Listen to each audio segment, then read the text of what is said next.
ప్రతి ఒక్కరు కూడాను దేవుడు ప్రార్థించాలంటే నాకు సంసారం అడ్డం ఉంది, కష్టాలు ఉన్నాయి, బాధలు ఉన్నాయి, నాకు సమయమే లేదు అని అంటున్నారు. కానీ ఇవన్నీ కూడాను మనసు చేసేటువంటి చేష్టలు. ఎందుకంటే నాకు అనిపించినది, మనలో దివ్యశక్తి ఉంది. ఈ దివ్యశక్తి పనిచేసినప్పుడు లోపల ఆలోచనల యొక్క ప్రభావమే ఉండదు. ఆలోచన ప్రభావము ఎప్పుడైతే ఉండదో ఈ శరీరంతో అటాచ్మెంట్ ఉండదు.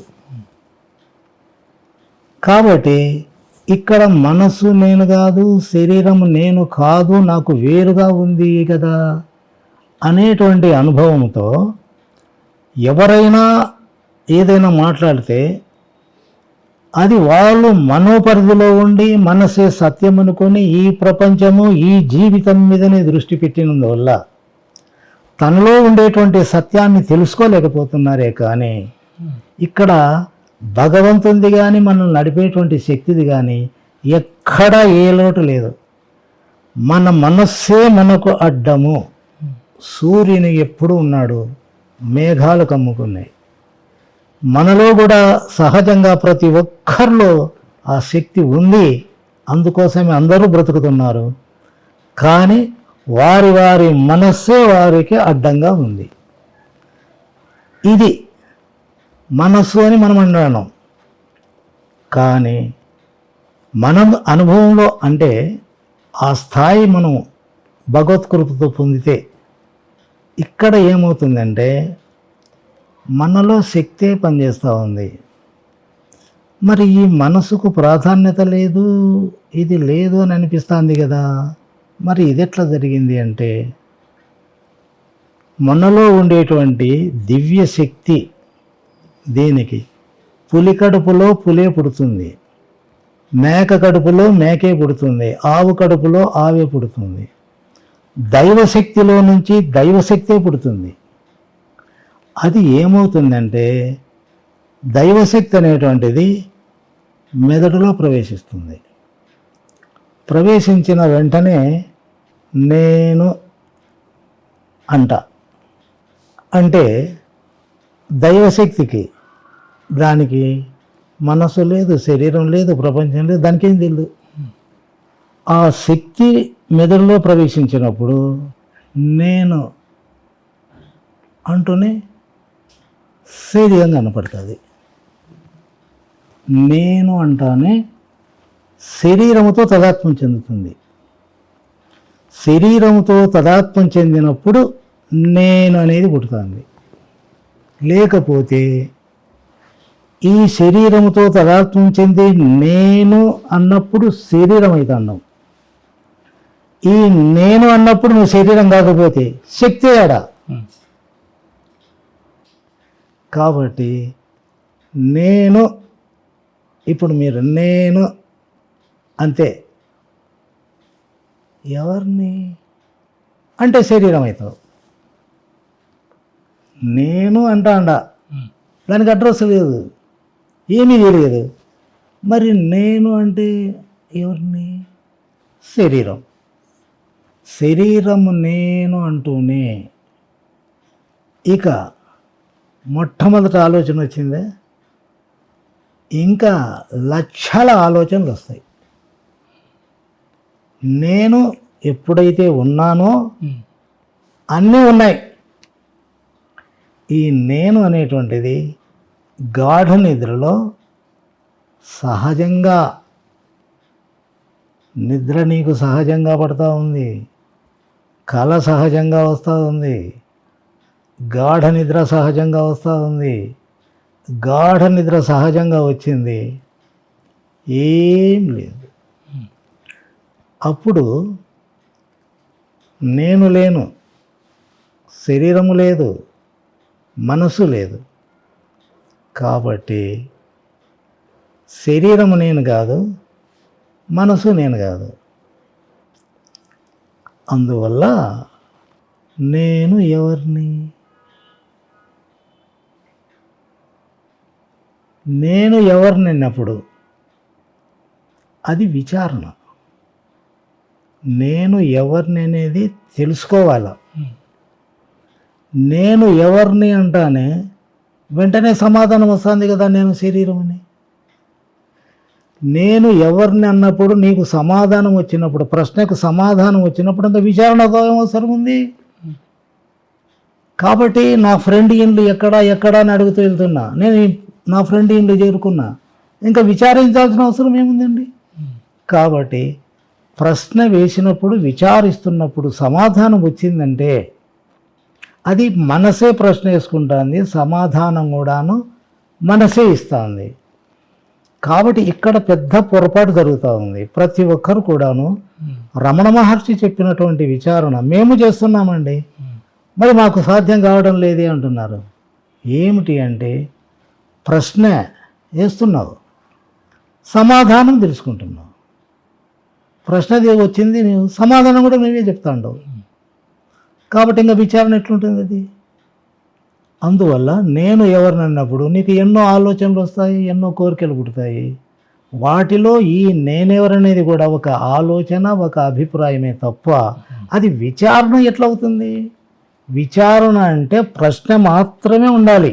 ఎగ్జాంపుల్, నేను ఈ ప్రపంచంలోకి ఎందుకు వచ్చినా, నేను ఎందుకు పుట్టినా, నాకు ఏం కావాలి, అంతే ప్రశ్న.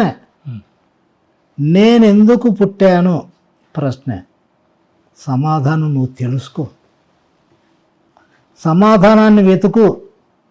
నేనెందుకు బ్రతుకుతున్నాను, నాకేం కావాలి, వెతుకు సమాధానం కోసం. నేను ఎందుకు బ్రతుకుతున్నాను అంటే సమాధానం, నాకు పెళ్ళం కావాలా, ఇండ్లు కావాలా, ఆస్తి కావాలా, సమాధానాలు వద్దండి, ప్రశ్న అంతే. సమాధానం వెతుకు, అది విచారణ అవుతుంది. సమాధానం వచ్చినప్పుడు విచారణ ఎట్లా అవుతుందండి. కాబట్టి ఇప్పుడు శరీరం నువ్వు కాదు, మనసు నువ్వు కాదు, నీ పేరు నువ్వు కాదయ్యా, అది తల్లిదండ్రులు పెట్టినది. మరి ఎవరు నువ్వు? శరీరం నువ్వు కాదు, మనసు నువ్వు కాదు, ఎవరో చెప్పు.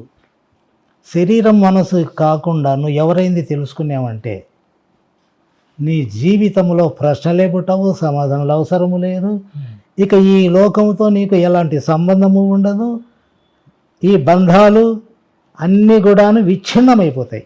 ఎందుకంటే అన్నీ ఈ నేనుకే ఉండేది. ఆ నేనుకున్నందువల్ల పగులు ఇన్ని తిప్పలు పడుతూ ఉండము. గాఢంగా నిద్రపోతే ఏంది లేదు. ఏవి సత్యం అనుకున్నామో, ఏవి బంధించినాయో గాఢంగా నిద్రించినప్పుడు అన్నీ మాయమైపోయినాయి. నువ్వు మాయం చేసినావా? అది సహజంగా జరిగింది కదా. కాబట్టి సహజంగానే పగలు కళ గాఢ నిద్ర, పగలు కళ గాఢ నిద్ర, ఇవి సహజంగా జీవితమంతా కొనసాగుతుంటాయి. ఈ మూడు లేకుండా గాఢంగా నిద్రపోయినప్పుడు మెలకువ రాకపోతే దాన్నే మరణము అన్నారు. మెలకువ రాలేక తీసుకొని పోంకవాన్ని అంటే ఇవన్నీ సహజంగా జరుగుతున్నాయి.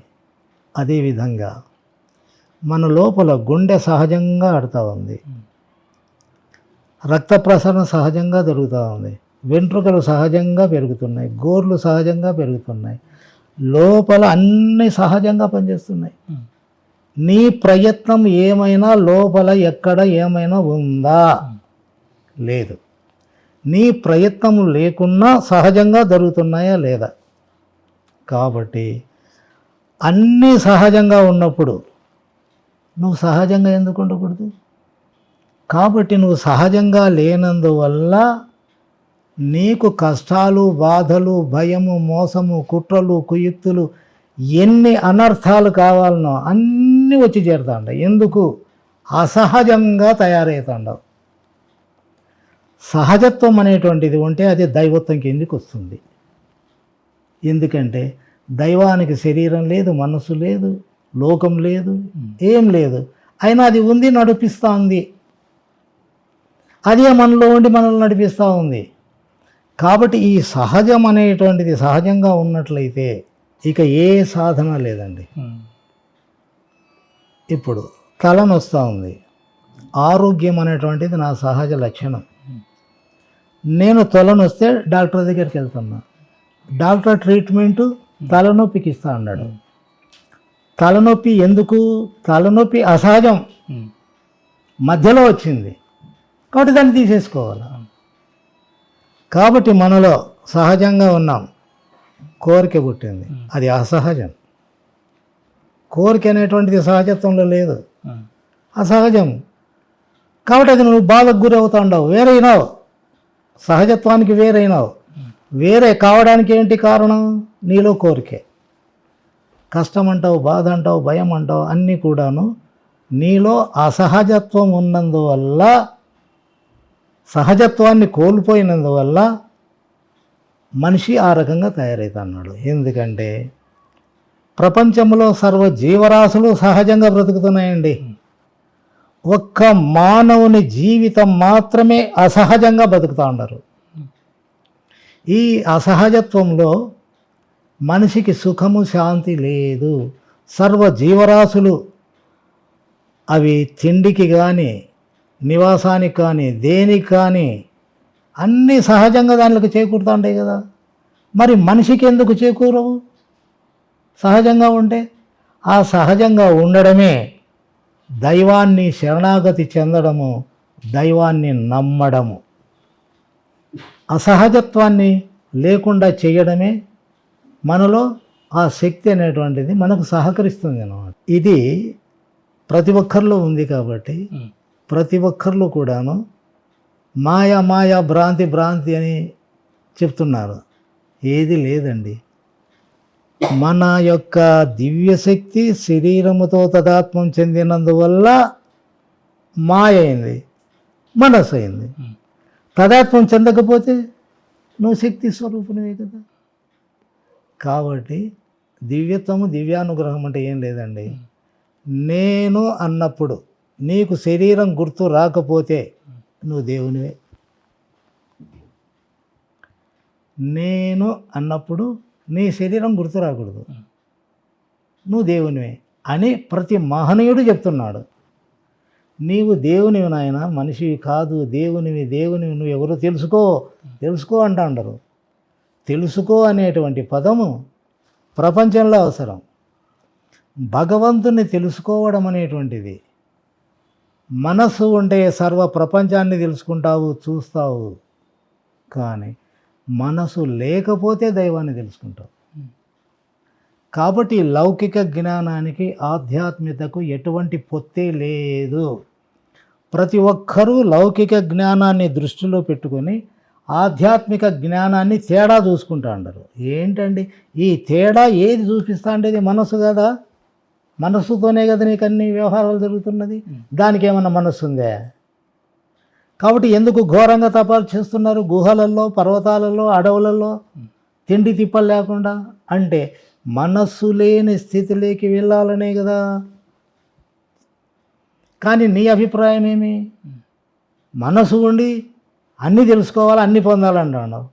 మనసు లేని స్థితిలోనే అది సాధ్యమవుతుంది. ఎందుకంటే దానికి మనసు లేదు, నీకుంది. నీకు అవసరం, జీవితానికి అవసరం.